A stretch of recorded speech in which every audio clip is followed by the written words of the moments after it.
My name is Lisa Griffin. I'm one of the United Methodist Women. We are the ones who began the program for Restoring Innocence at our church, although it has become a church-wide participation, and we are very, very grateful to all of the donations.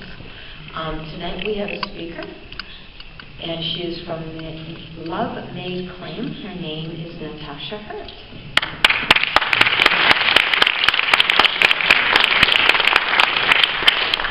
Yes, thank you so much for having me tonight. I'm just really thrilled to get to be here and share, honestly, the story that Jesus is writing, and it's really fun that we get to just kind of be a part of that and watch what he's up to, and just outright vulnerability. I still don't know what I'm doing after doing this for 6 years and trying to run a nonprofit. It cracks me up because I actually worked in a library for 10 years. So I like to say, God has... low battery. Okay. Please let me know if you can't hear me, but I'll try to speak loudly. So, yeah, I grew up in Greeley, so only about an hour and 10 minutes from here up north. And like I said, I worked in the library for 10 years and honestly had no idea that this was going to be my path. But in 2011, I actually got to go with an organization called Adventures in Missions. They do this trip called the World Race. Has anybody heard of that before? Yeah. So, yeah, where you go to 11 countries in 11 months. But our trip was specifically to human trafficking. So I got to go, and thankfully they actually only kept it at 4 months. And I think that was a very smart idea because just seeing from where we were at the beginning to where we were at the end, I think 11 months of that would have been devastating for everybody involved. So I think it was very smart on the organization's part to keep it shorter. But each month... Okay, so each month we went to a different country. So we first started in Cambodia, and then we went to Thailand, and then we went to India. And our last country was actually here in America. And again, this was back in 2011, before trafficking was a super well-known thing. You know, it was still just starting to kind of get momentum as far as being awareness, as far as people understanding what it looked like. So even serving in America was very odd. It was one of those that you see things overseas and you have read about them and you thought you were prepared for what you were going to see and handle, and then you get back to America in your own home country and it's like, wow, this is a lot more heartbreaking here too than I ever realized. And so throughout those 4 months, I like to say in a way, my heart just continues to get more and more and more broken. As I'm sure as you're all learning about this, you can't help but feel broken and devastated for what's going on. And I kind of figured Jesus was going to send me back over to one of the other countries to serve. I thought he was actually going to send me back to Thailand. I even started to think, okay, how much do I need to raise, and how do I do this? What does this look like? And then he had other plans. So the fall of 2011, again, I was still living in Greeley at the time, I had a friend call me up, and she said, you know, we should take gift bags to the women that work in the Den. And the Den is actually a strip club in Cheyenne, Wyoming. And I was kind of like, yeah, we should take gift bags to the women up in the Den. Why not? You know, I wasn't thinking it was going to change my life, but I was like, yeah, that's a good idea, because I bet women that work in clubs don't often just get a gift. I think the job that they do they're so expected to do things for other people, but what can we do to show them that they're loved and seen for who they are? So I kind of think back to that night, 7 years ago now, and we put together about 25 gifts, and we drove up to Cheyenne, and it's about an hour away from Greeley. And I will say I had no idea what to expect. We didn't know if we would be welcomed. We didn't know really anything about it. But we walked in, two very unassuming young women. We just walked in there and we're like, okay. And I think the owners kind of looked at us like, you want to do what? You want to give presents to the women? And we're like, yeah, is that okay? And we were just so excited about it. We just wanted them to see we truly had no other motivation, no other agenda, but to give gifts to women and just let them know they're seen and loved. So that first night, I thought it went pretty well. We were there for about an hour, and then we went back in December of 2011, and we actually got to stay for almost 2 hours. And it was right before Christmas, and we spent so much time just getting to know the women just a little bit.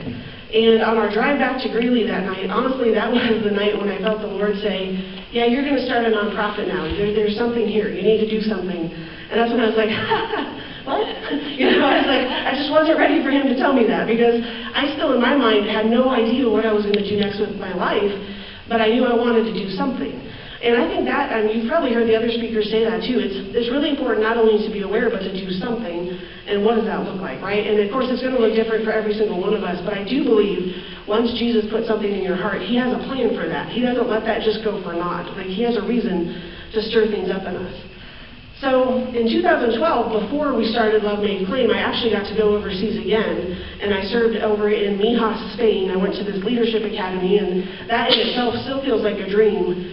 But that was the moment, honestly, about 3 months in, when I felt the Lord speak out this idea of Love Made Claim.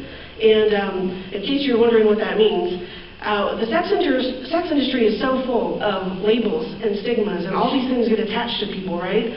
But the Lord's like, I am love. I've claimed everybody from the beginning. You're going to call it Love Made Claim because those are my kids. And I was like, oh my gosh. Okay. It's like, it's your organization. You can call it whatever you want. So that's honestly how we got our name. So when I came back to the States, I thought we were going to jump right in. I was going to figure out how to start a nonprofit. And then Jesus was like, no, now I'm going to send you to Florida for 4 months to intern for another organization down there first. So I got to work with Beauty from Ashes. Is anybody familiar with them? They were in Fort Myers, Florida at the time. Now they're in Tampa. But they kind of did a lot of the similar things that we kind of started to feel heartbroken for, in the sense of, how can we serve women in this industry that so vastly is not seen as the people, right? We only look at it as the negative effects of it, but we forget that there's people involved. So I got to serve with this organization. I learned so much about what it looks like for somebody that's either worked in the industry for a long time, or if she's only worked a little bit, if she's doing it by choice, if she's not doing it by choice, like all of these types of demographics I got to learn in those 4 months.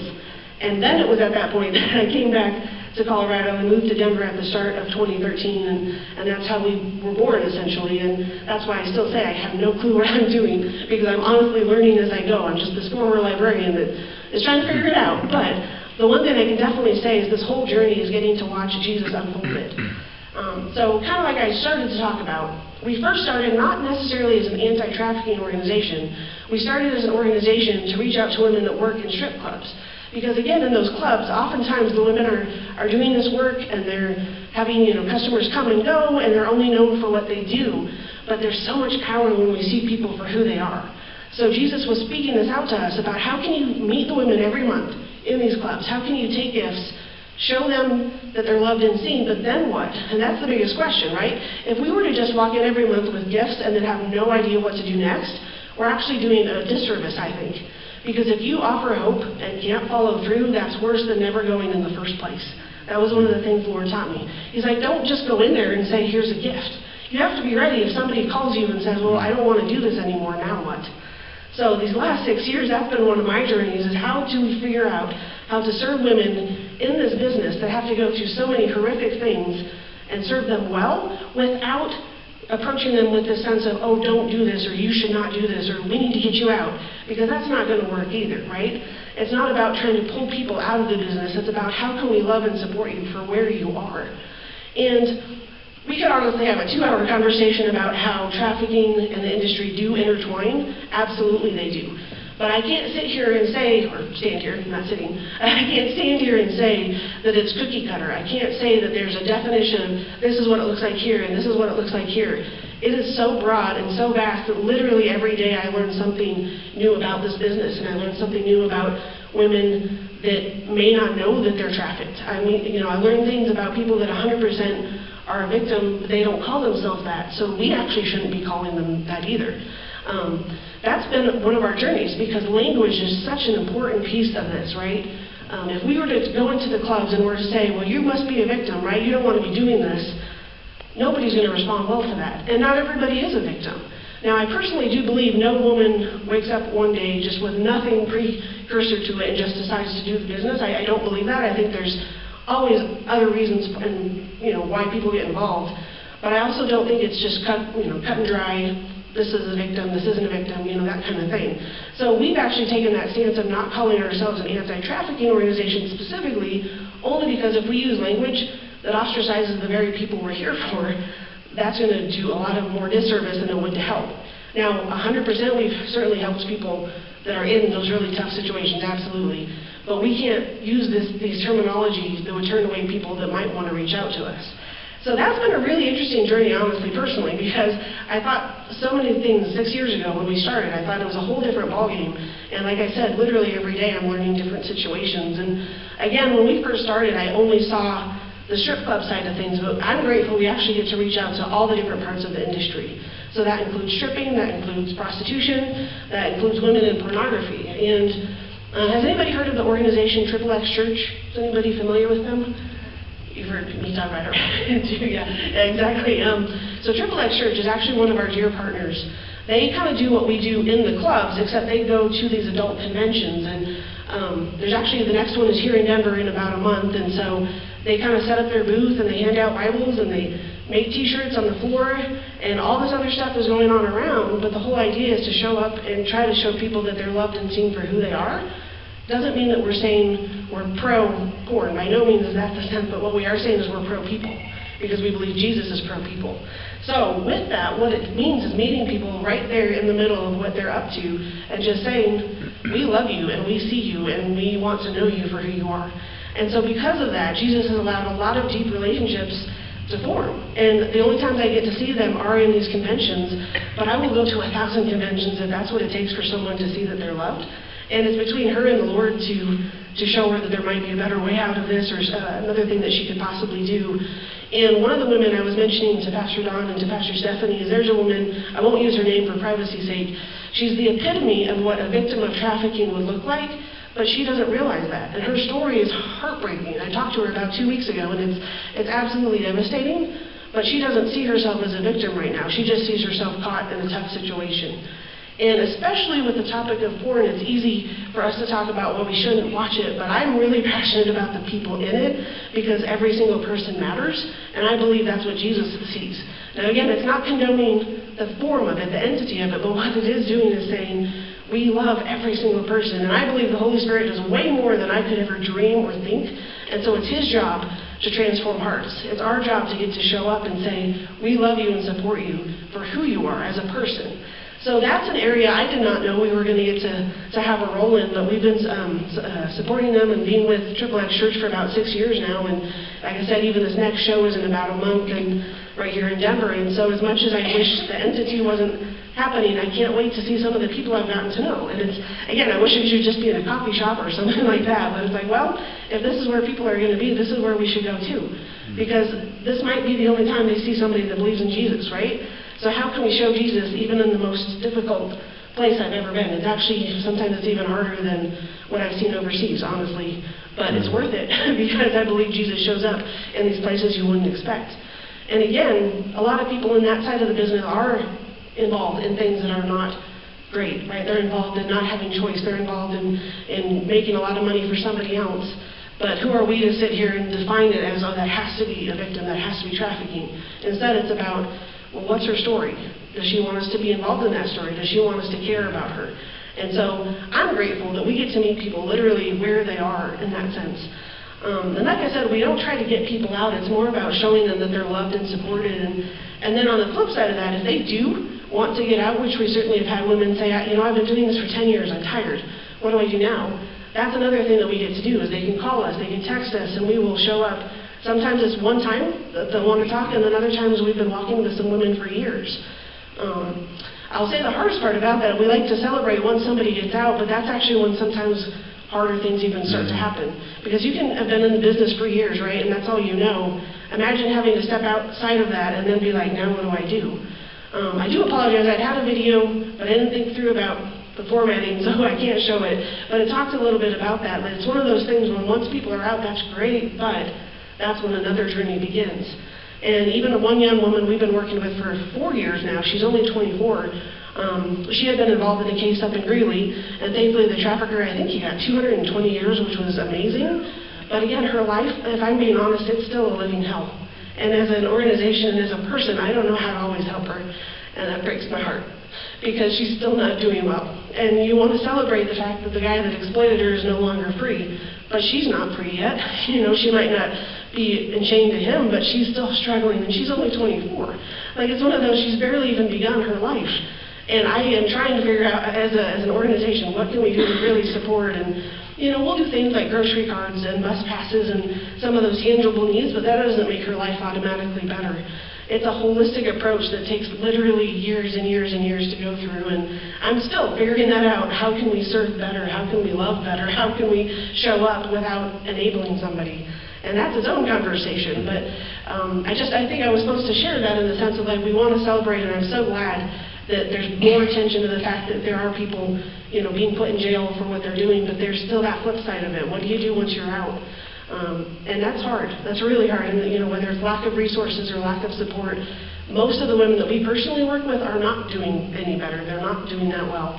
And we're trying to do our role, but it's a holistic approach that we don't always have the answers to. And that's where I have to rely on my faith, because I'm like, well, Lord, as broken-hearted as I am, you love her even more than I do. You care more than I do. And so I always have to go back to that, because honestly, I'd probably stay in a corner just crying all day long otherwise. Like, the stories that we have to deal with sometimes are just so heartbreaking.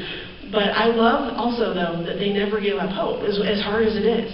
We've seen so many women still working day after day after day to figure out their situation. But on the other side of it, there is that devastating side. If we go back to the conversation of the porn industry, 5 women in the last 4 months have committed suicide, and they were all under 31 years old. And that's how devastating the business is sometimes. It literally eats away at people's lives. And so to me, I'm like, that's why it's going to be worth it to show up 1,000 times, just to be that source of somebody that they can talk to that's not in the business, right? We're like, hey, we're here just to chat. We're here to love you. We're here to support you as a person.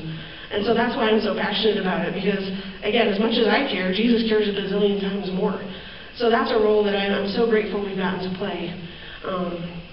Another thing I did not actually expect that I'm grateful for is we do partner with FBI Innocence Lost Task Force. And so I talked about how we sometimes provide resources, and that's an area, actually, it's funny, I'll laugh. I still get kind of giddy when they call. I'm like, hey, it's the FBI. It makes me really excited. And I honestly did not expect that was going to be a partnership we have. But we do get to provide resources. And again, just yesterday, we got to help with a young woman in a different state. She needed a 2-night stay in a hotel. So we were able to just give her the money to do the hotel. That was pretty easy on our end, but we know that it makes a difference for her. And it's always through the law enforcement partnerships that they ask us, hey, this is what we have, here's the situation, can you provide for that? And I feel really grateful that we get to do that. Again, had no idea that was going to be part of our story 6 years ago, but I'm really thankful that we can just show up. And the one thing I actually love about it, too, is we're not always going to meet everybody, and I think that's good. They don't need to know that it's coming from Love Made Claim. Like, it's not about a name, right? It's not about a person. It's like, this is all Jesus. This is all his stuff. It's all his money. So if we can just show up with a resource, it might look simple on our end, but we know that he's using it to change people's lives. It's not about Love Made Claim at all. And so I love that. I would love to know the people, too, if we ever have those opportunities, but I would say 80% of the time that law enforcement reaches out, we never actually meet the woman that we help. And that's okay, because it's not about us. So to me, that's actually a really cool thing that the Lord has allowed to open up in our story that I had no idea.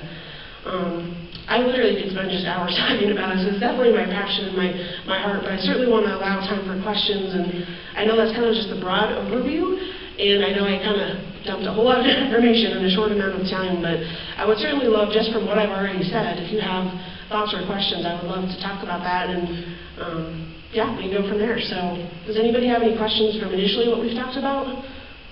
I know, like I said, it's a lot in a small amount of time. Yes? How many people are in your organization other than you?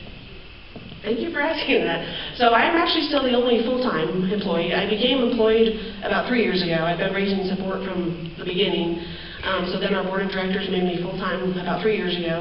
And we actually just hired a 10-hour-a-week employee, which is really, really exciting, because the bulk of it is volunteers otherwise. And, that's something it's funny you ask that. It's something I wrestle with God a lot about, because there's definitely need for more help. But, we don't have the resources at the moment to have other staff. And I always have to trust that we're exactly where we're supposed to be. But it is hard, especially if we get 4 or 5 calls in a day, and I'm trying to meet all the needs. It does get a little overwhelming. But he's also teaching me a lot about myself and my own brokenness of not needing to be a people pleaser. So that's been an interesting journey, and knowing that he's asked me to do this job, which is very much about pleasing people. But then he's like, but don't be a people pleaser. so that's been a fun journey. But I just trust that we are where we are for a reason. And the cool thing is he's teaching me how to take off the pressure of myself. Like, I don't have to have the burden. Yes, he's asked me to steward this well, but I don't have to feel like it's consuming me or overwhelming me. It's truly his organization, so I'm thankful for that. But thank you for asking that. Yeah. How do you get funds for the It's total public donations, and yeah, that's whole nother story. Like I even said to Pastor Don, we shouldn't be here anymore, honestly. If you were to look at the numbers, we literally give out more than we ever get in a year. It's literally the fish and loaves story, and yet we never are at zero. I was like, well, that makes no sense except for Jesus. So I kind of love that. Now, at the same time, if he ever wants to drop a grant in the way, that would be great too, but I won't complain if he doesn't. So yeah, it's literally just watching him provide. And even when I was raising support, that was definitely a challenge. And I actually fought the board when they made me salaried because I didn't want to take away funds from the women, but then at the same time, I was always so concerned about if I had enough to pay my bills, it was a challenge. But every month we were just seeing what he's up to. So yeah, it's a journey, but I wouldn't change it either. So yes. You mentioned that you have volunteers. What else do your volunteers do, and how else can people? Yeah, thank you. So the bulk of our volunteers are on the actual outreach teams. Right now we have one Denver team. We go to a club up in North Denver, and we actually get to go there twice a month. An area we're starting to look for more volunteers is the first Thursday of every month. We're actually taking a home-cooked meal to the women, and we get to sit in the locker room with them and serve them the food, and it's a really awesome way to open doors because, yeah, the food, we all need it, right? And so the conversations that come from that are really awesome. So we're starting to try to find teams of people willing to make enough food for about 30 people that first Thursday of every month. We want it to be home cooked. Sometimes, like last month, we actually had to take Mediterranean food from Garbanzo's just because we didn't have anybody to make it, and you don't want me to cook, so I definitely had to find a different way around that. So that's what the bulk of our volunteers do. Ultimately, we would love to start training people on how to be kind of a mentor to some of the women that we do consistently walk with.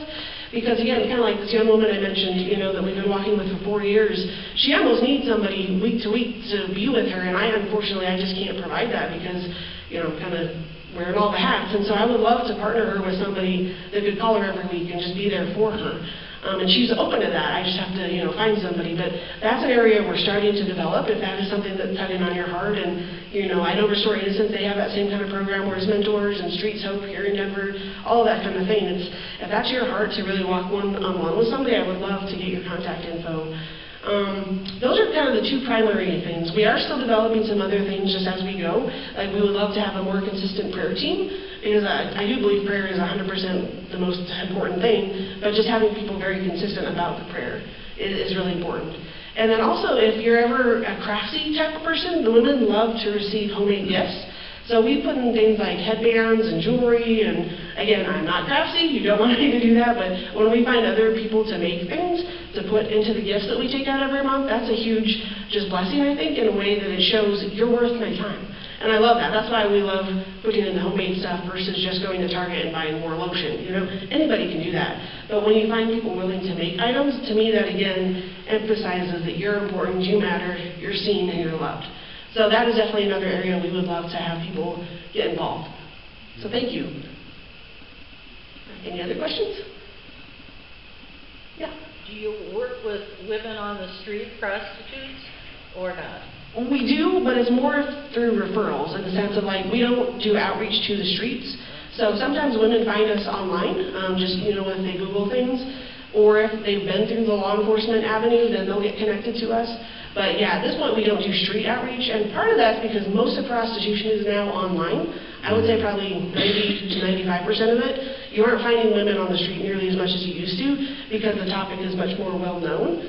So because of that, unfortunately, pimps and things have gotten smarter, and so a lot of times they now sell people online. So that's kind of why we sort of steered away from that particular part of it.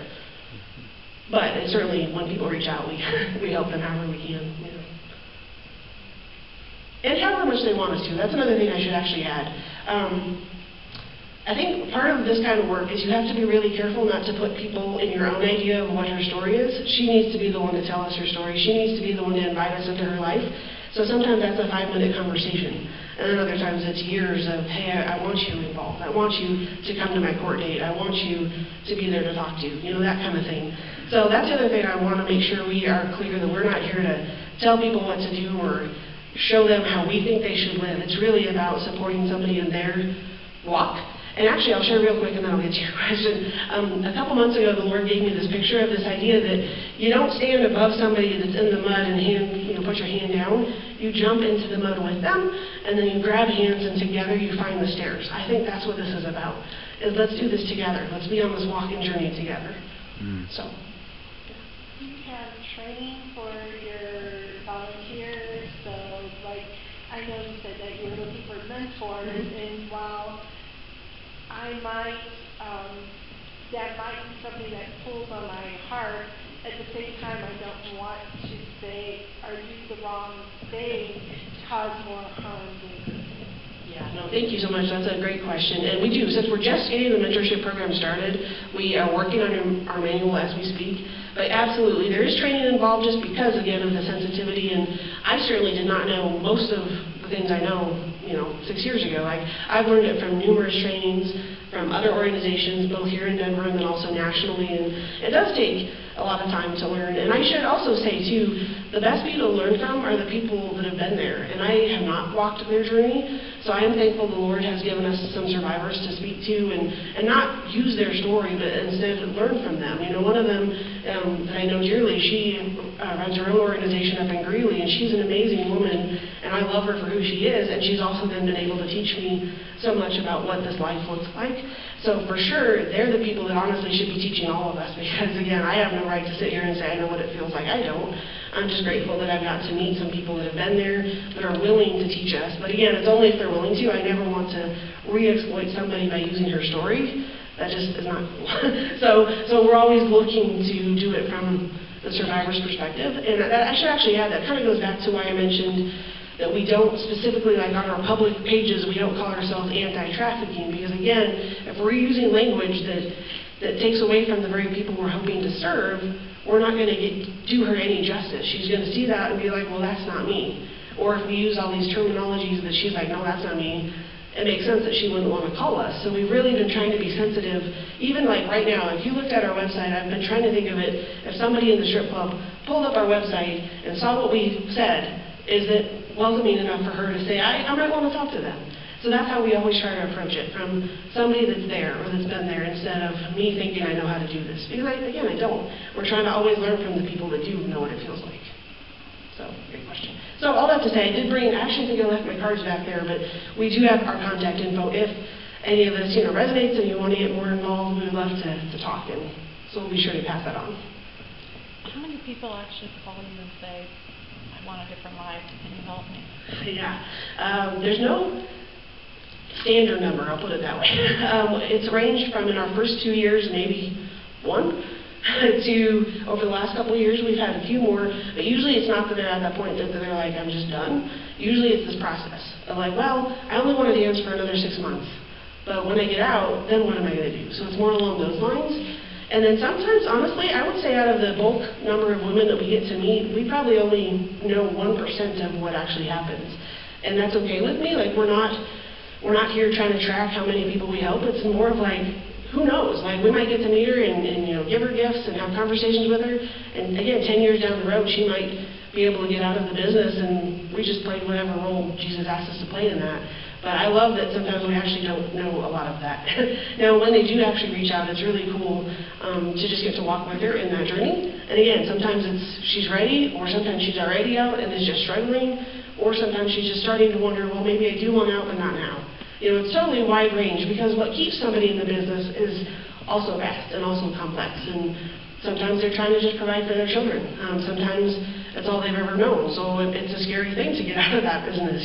Sometimes there is somebody behind the scenes that's controlling and needs her to make so much money every night. Like, there's so many facets to it, which is why we don't ever go in assuming we know somebody's story. We always want it to be a very personal journey of like, well, we're here for whatever role you want us to play. Which, it's hard. Because me being who I am, I just want to hug everybody and make everything right. And it doesn't work like that. But just whatever we can do, I figure that's worth it. All of this is worth it. And I'll actually say one story of a woman up in Greeley. We hadn't seen her for a couple years, and she on her own, she was able to get out. She's doing great. She and her family just bought their first house. But what was super cool is she's currently driving the car that I had been driving at the time when we took up the gift bag when she first met us. Because some of our other volunteers bought it from me. They gave it to them because they didn't have a car. So now she's getting to drive that very car, which again was all because of a gift that she got 3 years ago. And I was like, that's so Jesus, and I love that. So, super cool. Like, that's Jesus. He's in the details. He's in literally everything. So that's why to us, we might just be handing a gift, but we have no idea what the Lord's up to in that. You know, the gift is full of, you know, smelly, fun things, and like good smells, I should say, not bad smells. Good smells, like lotion and candle and chocolate and notepads and just things that are fun. And to us, that's just a present, but you have no idea the vastness that the Lord can use that. So to me, that's why even if we never know how many people we actually are getting to meet, that's okay, because it's not about us anyway. So, yeah. And we're always trying to be creative. That actually goes back to the volunteer question. We always want more creative ideas for gifts we can hand out, because some of the women we do see every month, and we don't want them to receive the same gifts every time. So even what we're going to take out these next 2 weeks are all Easter themed. And when it comes to how much Jesus we put in there, you know, we want to be sensitive to the fact that some people really don't like Christians, but we also don't want to hide who we represent. So we kind of put it in, like, not necessarily outright Bibles, but we'll for sure let her know who we represent. And it's clear, they call us the church ladies, which cracks me up. We never call ourselves that. Not once have we ever said that's who we are. But they call us the church ladies. So I'm like, okay, well, you can call us what you want. You know, as long as you like us here, that's great. So that's a part of what we're trying to do too, is just show up and, again, let Jesus be in all the middle of that. That's his job. He just asks us to love people. So, yeah. Any other questions? Is there a kind of an age range that you have found of the people that you work with? I'm just curious. So. Yeah, and again, it kind of depends on which part of the industry. I would say club-wise, most women are around 22, 23. I would say prostitution-wise, a little bit older most of the time, again, for who we work with. Now, we know that there are teenagers involved for sure, but we don't have a whole lot of interactions with them. And then I would say from the movie business, it's a little bit older at times. You know, some of the women I personally know are in their middle 30s, but then it does go all the way down, you know, to 18, 19, that kind of thing too. So, well, legally, we know there's other things going on too, but so it's sort of a wide range. But we have met women in their 50s actually still dancing too. So, yeah, we met one lady that's been doing it for over 30 years, but again, that's all she's ever known. So. You know, it's understandable why, for her, that would be the most terrifying thing, would be to get out of that. Yeah. You know, she had other ideas of what she wanted to do. She shared those with us, but unfortunately, life hadn't agreed with that, so that's why she still was dancing. So, yeah. It seemed like to give someone who was in stripping, for example, a new role in society, I guess you'd have to say, you'd have to give them a whole new set of friends and a whole new language to speak.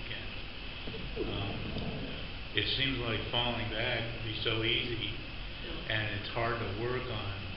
It seemed like it would be really hard to work on a new role, like constructively. So, I mean, is there any way to positively have positive input in having a new role in society? It's a great question. You actually hit the nail on the head in the sense of, especially for the business, people are walking into a society that doesn't accept them. And that's one thing we're also passionate about, is trying to eliminate all these stigmas, right? Because again, you say these words that are so negative about people that work in the business, and as a society, we don't see them as positive. We think of them as less than, which just breaks my heart, because nobody is less than. So that is a huge challenge for many of the women. It's like, even if they do want to get out, what are they supposed to put on their resume, right? Or how do they have, again, friends that maybe are outside of the business if all they have are people that are in the business? Like, it's way more complex than I ever understood it to be. Because we want to say, well, why don't they just leave? Yeah, it's not like that. It's never like that. No matter what her story is, it's never down to why doesn't she just leave. There's always a lot more tangibles involved. And so thank you for asking that. That's a very, very thought-provoking question, and it's so true. I have yet to meet anybody that just made a very smooth transition and everything's gone well. That's never the story. So thank you for just highlighting that, because it's definitely a part of our role, is how can we ease her as well as we can without, again, enabling her, just being that source of support for her. But she's making all the decisions. She's deciding who she's going to hang out with. You know, she's going to decide what kind of job she wants, all that kind of stuff. We're just here to walk with her. What if you said, hypothetically, if you set something up with Starbucks, for instance, where they covered their, you know, if they passed a certain set of tests or whatever, that they covered their reputation and gave them a news gave them a new job Sure. as a barista. Would something like that be possible? Oh, absolutely. Absolutely. You know, there's definitely ways that women are able to find other employment. It's more of like how sensitive are the employers, I guess, depending upon what her situation is. And that's why we're such a big advocate of not ever thinking that anybody doesn't deserve the same chance as the next person, because I really think we all do. You know, we all have histories, right? We may not all have been in the industry, but we all have past, we all have stories. And one day, one of our dreams is to have so many employers on this list of supporters, not in financial sense, but they're willing to just be like, yeah, we'll hire her. You know, like I would love that. I would love it to be so broad that if she comes up to us and says, I want to be a chef. Okay, we have this connection to the chef, you know, I want to work at Starbucks, or I want to be a pilot, or any of those. I would love to have that many contacts. It's been a dream for 6 years so far. It hasn't happened yet, but that's okay. Like, that is really one of my hopes. Because I guarantee every single woman that we meet has other ideas of what she wants to do, too. One woman that I met at the convention, she actually told me she works for Boeing, too. Like, she makes helicopters. I was like, wow, that's awesome, you know? And then she also does this stuff to make extra money. So again, it's not what we all think it is, right? Like, that's what I've been learning for the last 6 years. It is so not what I ever thought. But part of it is what society allows to happen too. So that's the crux of it. Society feeds the business, and yet we ostracize the people in it. And that's not okay. So, yeah. Do you run into any problems with the owners of the club when you go in to talk to these women? Great question. No, we actually have not had much pushback, I should say, from the owners, really because we care about them too. So what we'll do is we'll bring either Starbucks cards or, you know, Chick-fil-A cards or anything to show them that we care about them as well and build relationships with them. So the 3 clubs that we've been going to, we've actually built great relationships with all of the owners, which I feel grateful for. And to me, again, it doesn't make any sense. So that's why you know it's Jesus, because there's really nothing about it that makes sense. But I love it. And in food, too. Ever since we started bringing the food, that's been awesome for the DJs. They really like us now. It took them a few years, but they like us. So I was like, all right, that's great. So thank you for your question. And I guess, oh, yes, Silly question maybe, but do you only work with females or do you males? So she asked if we work with just females, and right now we do, except for with our law enforcement partnership. Sometimes they have had boys that were trafficked and they needed some support. I actually, again, another dream I have, I'm not very practical, but I love dreaming. So, I actually have a dream that we have a men's side of Love Made Plain that can reach out both to the men in the business and men caught up in some of these things. So far that's not here, but there are other organizations that do that, which I'm so grateful for. I would say from the club standpoint, I do know there's a club in town that does have male dancers, and someday I would love to find a male set of team to kind of do the same thing, but obviously from a men's perspective, not from a female's perspective. Just at this point, it's kind of more on the dream stage, but at the same time, if we ever had a guy reach out to us who was caught up in something and needed some help, I would not turn him away. No, I would definitely want to help him. So, yeah, but at this point, it's all been women. Can you say a little bit more about your gift bags? Are they like a lunch bag? What size are they? What things? And if you do talk again, it would be good to bring one to show. That's a great point. You're right. I should have brought one. Thank you for that. So they're actually like regular presents that you would give to anybody, you know, say on a birthday. So it's kind of that medium-sized bag with either cute like flowers or, yeah, totally just a gift bag. And yeah, we change it up every month. Like I said, this month we have Easter stuff, so you should have seen me at Dollar Tree the other day. I bought 100 Easter baskets, and they were falling out of the carts, and they're like, oh my gosh. But hey, you know, that's what we needed to get. So we try to really change them up and make them as fun as possible. But the other thing about that, too, is we want every item to have a purpose behind it, and that's why we stay away from things like the free stuff you can get at hotels, because I'm like, everybody knows those are free. Or even like makeup, I'll never give makeup from the Dollar Tree, because the women know that that's cheap, and to me that communicates a bad thing. Like, we want them to receive as valued presents as we would want, right? Because we're all the same. There is no us and them here. So I'm like, well, what would I want for a present? Now, I don't get a lot into makeup and stuff, so I'd be like, well, ice cream, Chick-fil-A, like, that's my thing. But, you know, we try to really think of, like, how can we give gifts that truly are going to communicate that they're just loved for who they are. So we try to change it, like I said, every month. It's literally something different. But sometimes that gets hard just to be cost effective. We take out 120 gifts a month. So I always want them to be as best as possible on a limited budget, which is challenging. But we try. We do what we can. So, did I cover everything? Okay. Thank you for asking. Are there any similarities in the stories that you hear about how people get into how these ladies get into the business, or is it really, really broad?